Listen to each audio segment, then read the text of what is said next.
setiap peringatan hari ulang tahun kemerdekaan, aku selalu ikut merayakan sambil leyeh-leyeh nonton TV.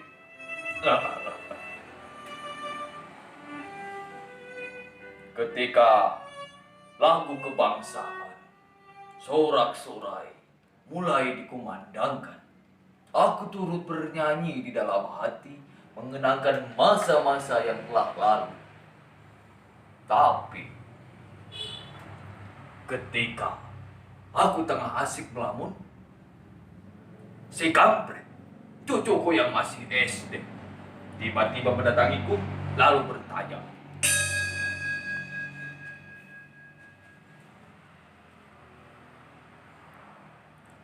"Kek, apakah kita sudah merdeka?" Aku terkejut. "Apa?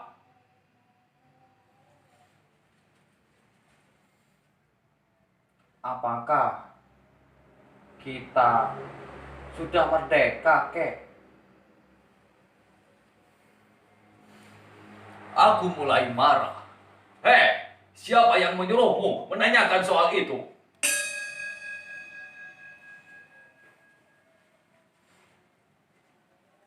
"Aku baca di koran, Kek."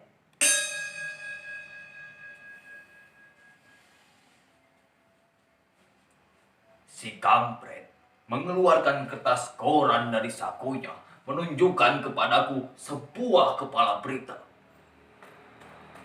Darahku mendidih. Media sekarang semuanya edan. Dagangannya sensasi semua, bukan fakta. Ku gayuh tangan cucuku. Ku dudukkan di sampingku. "Duduk, jangan bicara dulu. Apa-apa saja kerjaan gurumu di sekolah? Apa ia sudah berhenti ngajar sejarah Indonesia? Apa ia tidak pernah memberitahukan kepadamu bahwa pada tanggal 17 Agustus di Jalan Pengangsangan Timur, Bung Karno dan Bung Hatta telah memproklamirkan kemerdekaan kita?"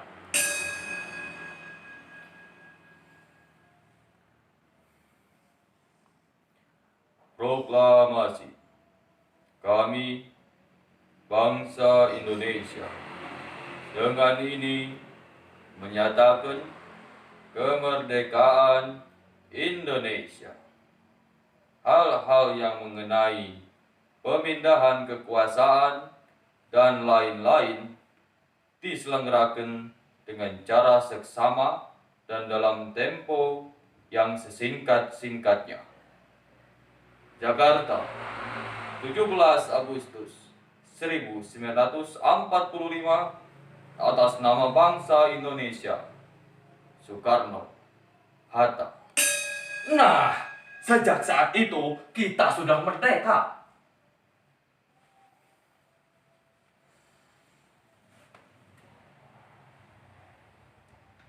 Jadi, kita sudah merdeka ya, Kek?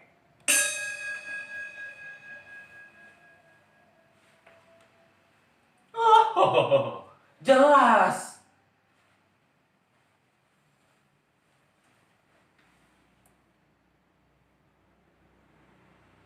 Tapi, Kek, kalau kita sudah merdeka, kenapa kita masih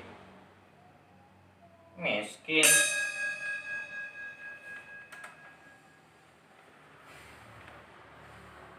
Hampir saja tanganku menampar mulut si kampret. Untung saja aku masih ingat. Bocah tengi ini masih cucuku sendiri. Sambil menahan geram, aku mengeram. Kampret, dengarkan baik-baik. Kalau kita ini merdeka, itu artinya kita telah bebas dari penindasan penjajah. Kita telah bebas menentukan nasib kita sendiri. Kita telah bebas berbuat. Kita telah bebas berpikir. Kita telah bebas berbicara. Tapi Kalau kamu miskin, sakit, terpuruk, gagal, kecewa, kalah, lemah, itu bukan urusan kemerdekaan.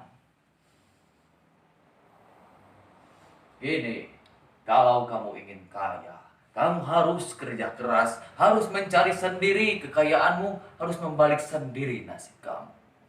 Sebab tidak akan ada orang yang sudi menolongmu, apalagi mengasihanimu. Kalau kamu mau berhasil, mau jaya, mau hebat, bekerjalah seperti budak, agar kamu bisa makan seperti raja. Dengan begitu, insya Allah, kamu bakal jadi orang nomor 1. Jangan cengengesan dulu. Tapi sebaliknya, kalau kamu malas, bodoh, teler, doyannya mengeluh, mengemis, dan protes, yakin kamu bakal jadi orang kere seumur hidup. Karena sebentar, jangan bicara dulu. Karena kalau kita ini merdeka, kita harus bisa mempergunakan sebuah kebebasan yang diberikan kemerdekaan. Jangan mentang-mentang kamu merdeka, kamu jadi seenaknya sendiri, kebablas seenak udalmu sendiri. Padahal, sebentar, jangan bicara dulu. Padahal, kalau kamu merdeka, kemerdekaanmu akan dibatasi oleh kemerdekaan lain milik saudara-saudaramu yang ada di lingkungan kamu yang sama merdekanya dengan kamu. Walhasil, kalau kamu merdeka, sebetulnya kamu itu tidak merdeka. Ngerti? Si kampret malah tidak menjawab. Ngerti?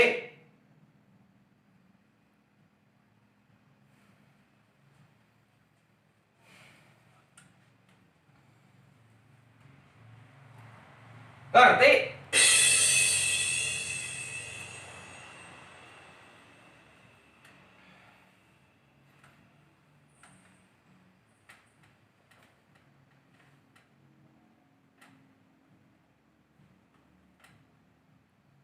Tidak. Nah, dengan kamu berkata tidak, itu artinya kamu sudah termasuk orang yang sudah merdeka. Sebab hanya orang-orang merdeka lah yang berani berkata tidak.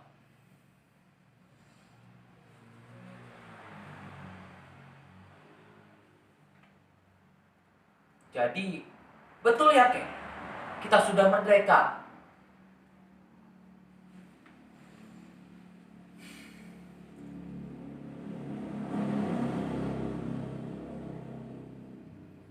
Di layar televisi, Sang Saka telah dikerek sambil diiringi lagu Indonesia Raya.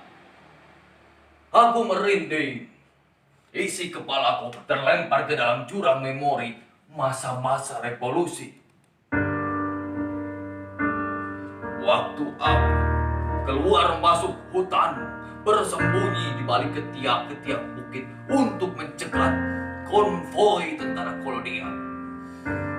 Malam-malam mengendap-endap ke kota, menyusup ke tansi militer untuk mencuri senjata.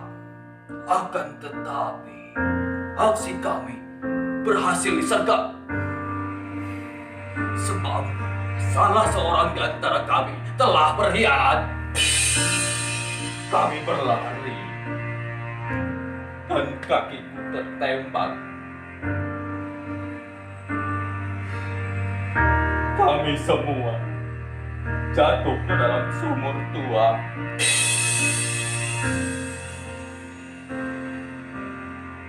Jadi, betul Kek, kita sudah merdeka ya? Betul, kita sudah merdeka. Ya, Kita sudah merdeka.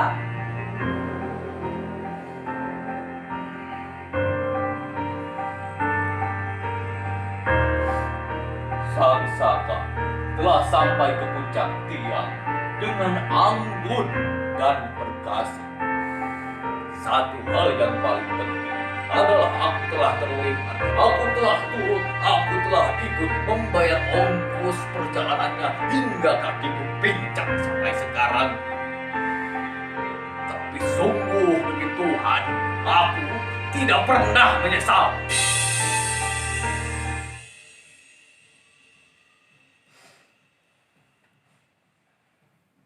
Oh, kita sudah merdeka ya, Kek?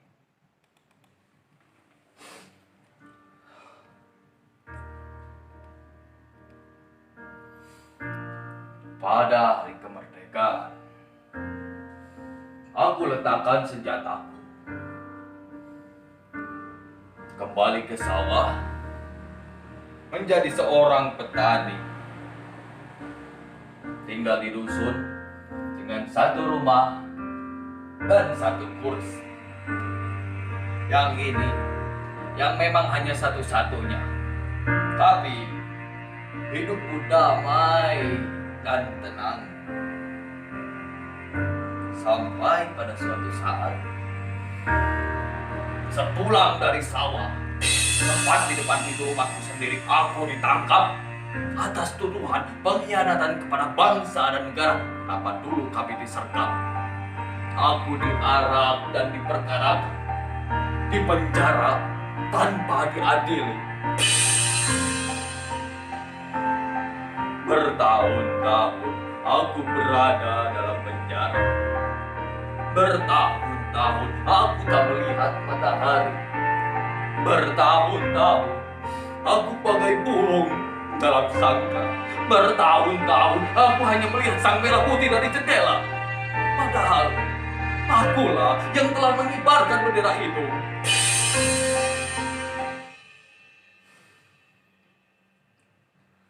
Tapi berkat kewarasan akal pikiran yang Tuhan berikan, aku sadar bahwa orang yang telah menuduhku itulah pengkhianat yang sesungguhnya. Maka ketika aku bebas, aku cari dia ke kota. Akan tetapi, ternyata dia sudah menjadi pejabat yang sangat dicintai masyarakat. Dia tahu kedatanganku. Dia suruh orang untuk memberangusku.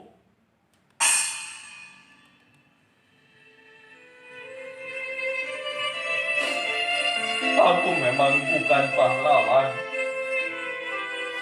Aku hanya orang biasa yang mencintai keluargaku. Tidak ada yang lebih menyakitkan daripada dikhianati dan dilupakan. Tidak ada yang lebih menyakitkan daripada dikhianati dan dilupakan.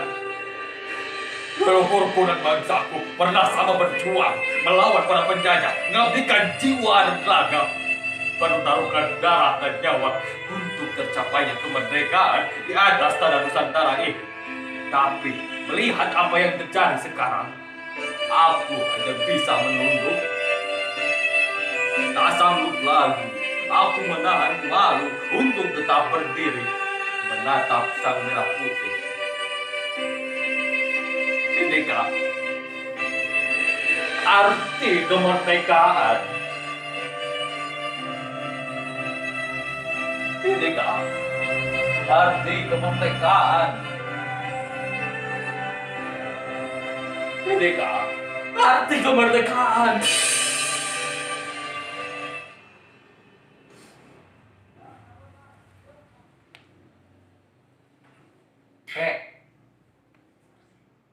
Kalau kita sudah merdeka, kenapa kakek justru menangis? Aku terkejut. Cepat-cepat aku seka air mataku. Ku gayung tangan kampret. Ku tutup mulutnya dan aku bilang, "Kampret, dengarkan baik-baik. Kakek menangis karena kita sudah merdeka.